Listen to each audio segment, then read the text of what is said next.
Fala pessoal, como vocês estão?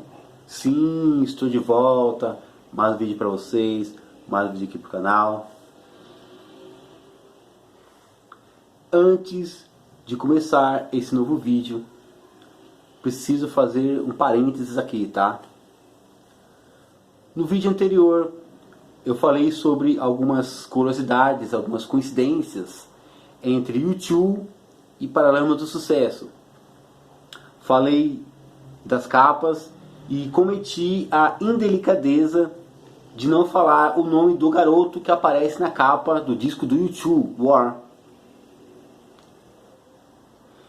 Esse garoto, na verdade, aparece aqui nesse disco, no terceiro disco da banda, no disco de estreia, Boy, e também numa coletânea que o YouTube lançou ali no final da década de 80 para 90, tá? Então é uma coletânea referente aos primeiros 10 anos de banda.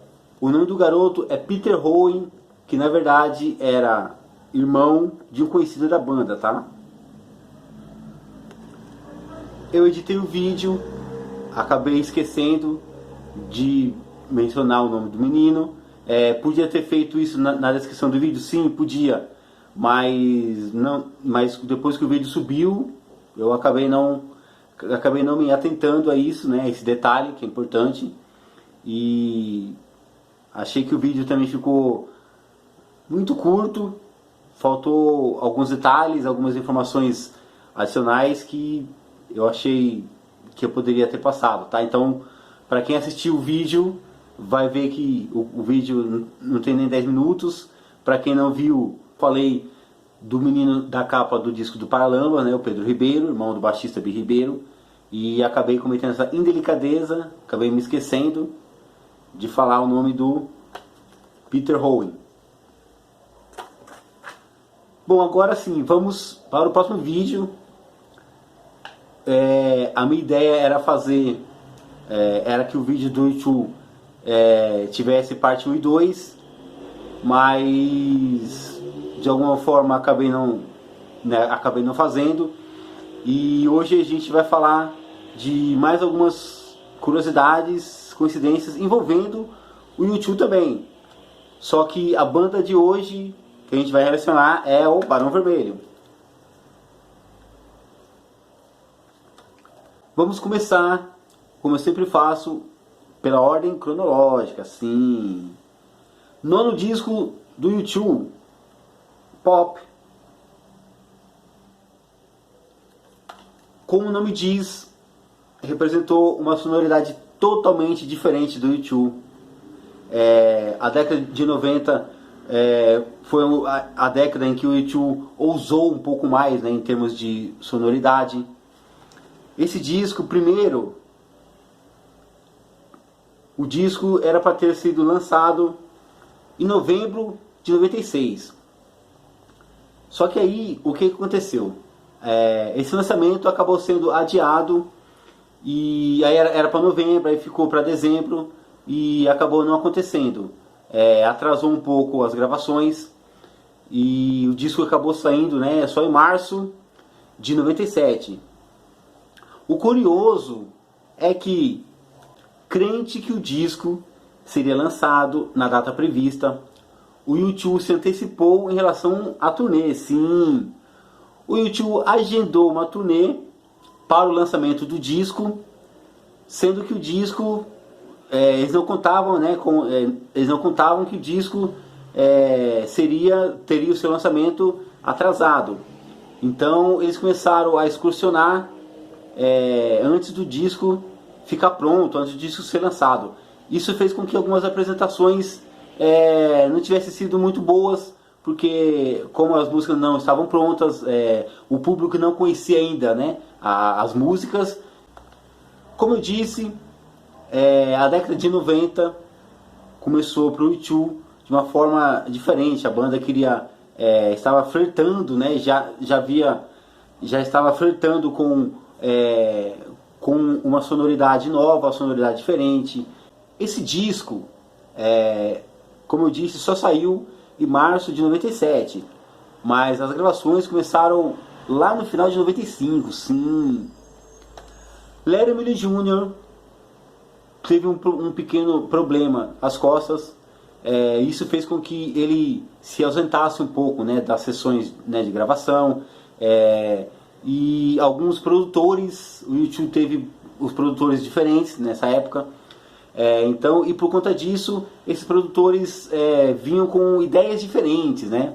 Como eu disse, o YouTube queria experimentar coisas novas, queria trilhar caminhos diferentes. E então aqui marcou a estreia não a estreia, mas tem uma presença forte, né? Uma presença marcante de sintetizadores e principalmente de bateria eletrônica, programação de bateria eletrônica, loops. Então o YouTube já começava a mostrar o rumo que esse disco tomaria, né? O rumo que a banda queria que o disco tomasse. Teve gente que achou ousado, teve gente que gostou, teve gente que não gostou. Mas assim, foi um disco que, como eu disse, que não caiu totalmente nas graças do público e crítica. Tanto é que até hoje é um dos discos com a vendagem mais baixa de toda a discografia da banda. Se as vendas do disco foram muito abaixo, né? Não foi nada daquilo que a banda tinha como meta, né? A gravadora acabou se decepcionando um pouco, ou bastante. A gente não pode dizer o mesmo em relação à turnê, né? Porque o U2, quando iniciou a turnê Pop Mart, né? O U2 visitou alguns países pela primeira vez, América do Sul, por exemplo, Israel. E a turnê do U2 foi muito bem sucedida. O U2 até hoje é uma das bandas, né, se não a maior banda em termos de arrecadação, né, em relação às turnês. É mega palco, é produção inovadora. Então o U2, mesmo com os discos não vendendo muito, não vendendo o que a gravadora esperava, o U2 teve muito êxito em relação às suas turnês.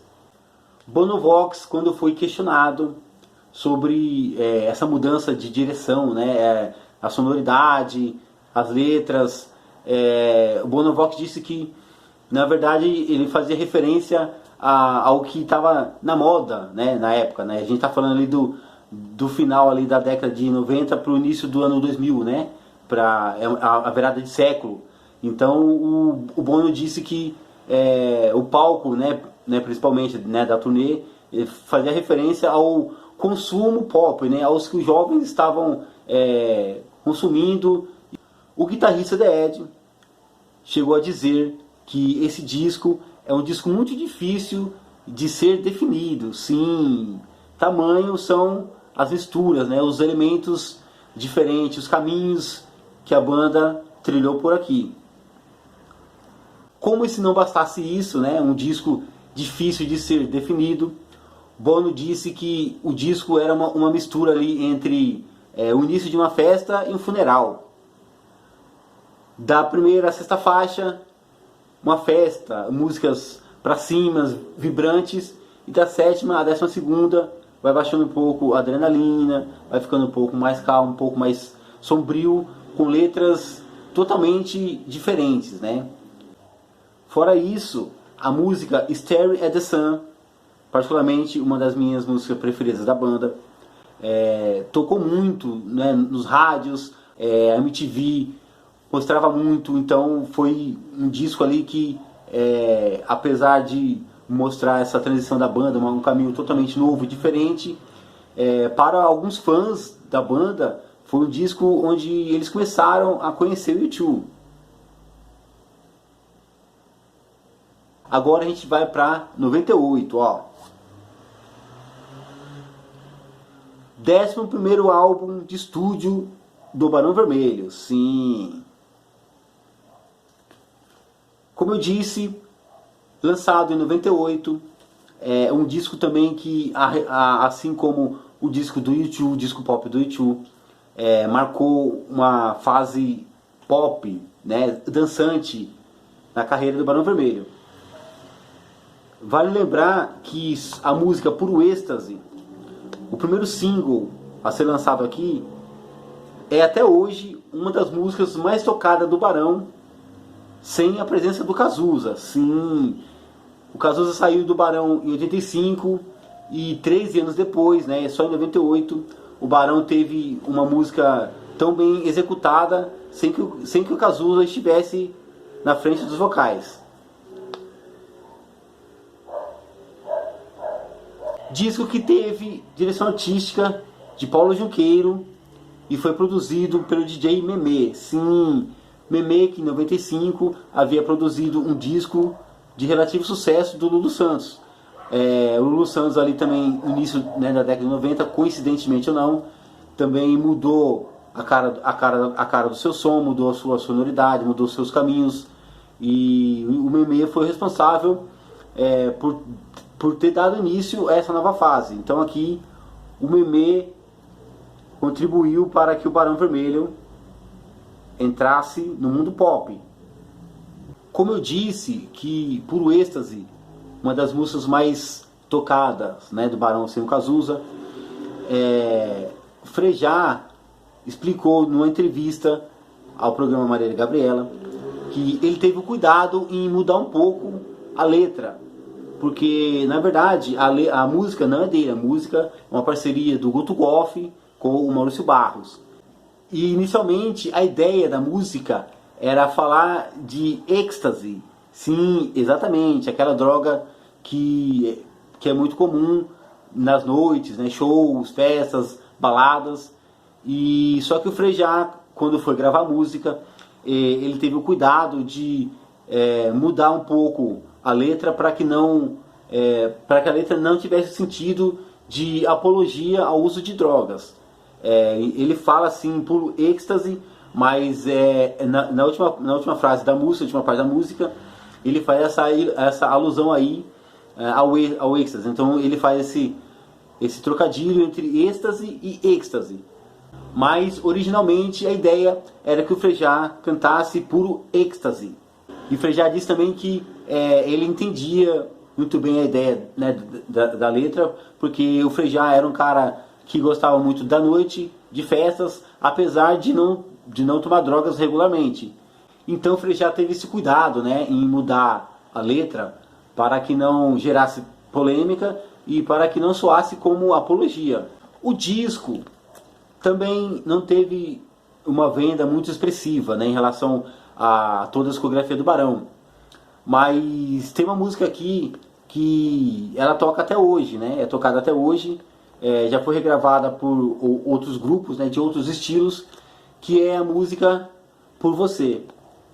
Talvez você conheça essa música, como eu disse, na voz de outra banda, com outro estilo, ou você já tenha ouvido em versão acústica. Sim, a música ela não é acústica, tá? A música tem a bateria eletrônica, tem guitarra, mas, se eu não me engano, uma rádio aqui de São Paulo pediu para que o Barão, pediu para que o Frejá fizesse uma versão, e essa versão acústica é a mais tocada do que a versão original, né? Eu particularmente prefiro a versão aqui do disco, tá? A versão de estúdio, porque a versão acústica foge um pouco, né? Ou foge muito da ideia inicial do disco, que era um disco completamente diferente dos padrões do rock, né? Vale lembrar que o Barão ainda é uma banda de rock, ou ainda era uma banda de rock. A última música do disco, chamada Estranho Exemplo, é uma música relativamente curta, sim. Só que aí, quando você acha que a música acaba, quando você se levanta para tirar o disco, para tirar o CD da bandeja, você é surpreendido, sim, como dizia o Zagallo, fomos surpreendidos novamente, porque a música continua, é uma jam session que dura quase 15 minutos. Então tem essa curiosidade aí, né? Na verdade, a música, essa jam session, ela não está nos créditos, né? A gente só percebe, só sabe depois que escuta a última música. Pessoal, por hoje é só isso. Essa foi uma história breve aí pra gente ver o que o U2 também tinha em comum com o Barão Vermelho. 2 discos ousados, né? Que a banda estava ali tentando implementar umas ideias totalmente diferentes, totalmente, eu diria, estranhas em se tratar de bandas de rock. E ainda bem que elas não tentaram fazer isso de novo. Eu vou ficando por aqui. Espero que eu tenha agregado ao conhecimento de vocês. Não se esqueça de curtir o canal, comente, compartilhe, deixe seu like, ative os sininhos para não perder novidades. E a gente se encontra no próximo vídeo.